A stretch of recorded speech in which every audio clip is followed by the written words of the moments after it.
aspect. This book was written for women. I'm just going to read a little bit here.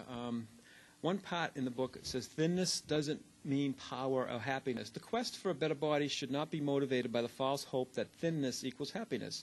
Although the female icon that dominates Western culture is an external one and reflects society's definition of femininity, it is not the answer to happiness. This distorted icon can be seen on the cover of every fashion magazine and in virtually every clothing store window, promoting the myth that all women should be size 5.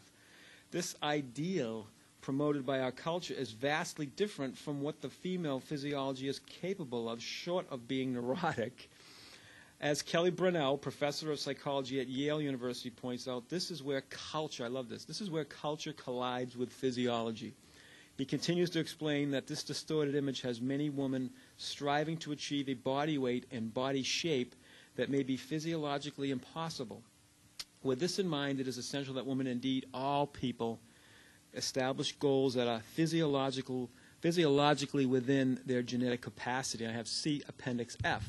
And then if the reader goes to Appendix F, I'm going to read one part of it here. I got a whole series of setting realistic goals, but one of them is, and this really, I think hits the mark. At what weight do you believe you can live with the required changes in eating and/or exercise?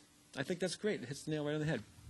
I'll read one more thing. I did a lot of reading on women at the time I wrote this book, and one woman named Kim Chernin wrote a book called The Obsession, Reflections on the Tyranny of Slenderness. And she says this: when all other personal motives for losing weight are stripped away, the desire to be popular, to be loved, to be successful, to be accepted, to be in control, to be admired, to admire oneself, what unites the women who seek to reduce their weight is the fact that they look for an answer to their life's problems in the control of their bodies and appetites.